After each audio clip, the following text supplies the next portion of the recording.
Maulang umaga po sa lahat. For today's video ay magpapaugat tayo nitong aking napakalegi na Aglonema Pink Panama.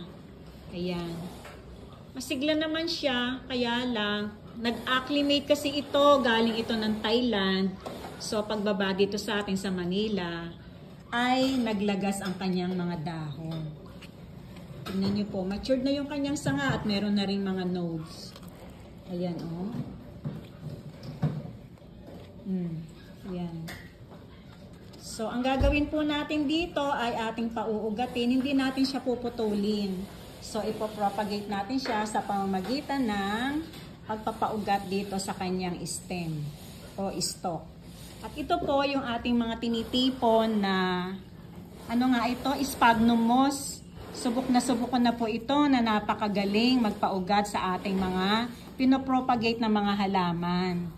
Maging sa aking mga rubber tree, sa pagmamarkot, at sa croton at iba pang mga halaman.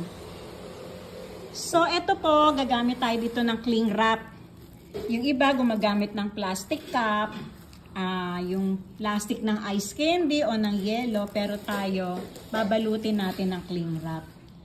May maliit na straw at ating pamutol. So, ayan. Pisahan na natin ang ating propagation project. Para dito sa ating Aglonema Pink Panama na napakalegi. Para siguradong tutubuan ng ugat kasi mahirap din yung puputulin. Napakatagal po ng proseso. At least ito, sigurado tayo dito. So, maglalagay lang tayo ng sapat na dami ng ating sphagnum moss. Hindi naman kinakailangan saksakan ng dami. Just enough na makover niya lang itong kanyang stem dito. So, ito pwede na to. At saka ito, basa na to eh.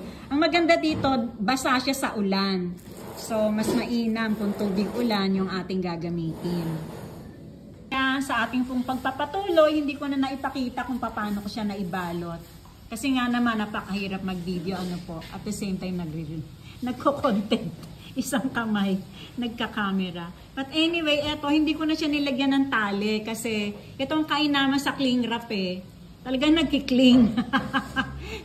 Kapit na siya, tapos pwede na siyang ibuhol dito, yung mga dulo-dulo. At the same time, nilagyan ko na rin po siya ng support stick. Ayan, para naman hindi mabuhay ang ating halaman. Kahit siya ay mahanginan, steady pa rin siya.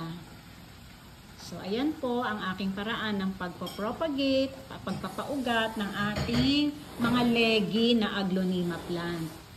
Yan lamang muna ang aking pagbabahagi. So, ito, ahantayin natin ng 40 to 50 days. Saka natin machi-check kung yung mga ugat dito, kaya plastic cling wrap din ang ginagamit ko, para at least dito very visible yung mga ugat niya kung talagang yung magaganda na ang kanyang root system. So, ayan, hanggang dito na muna. Magandang umaga muli at ingat po ang lahat at maulan. Ito po ang The Late Bloomer. Happy planting! Pasensya na po sa ingay. Bye!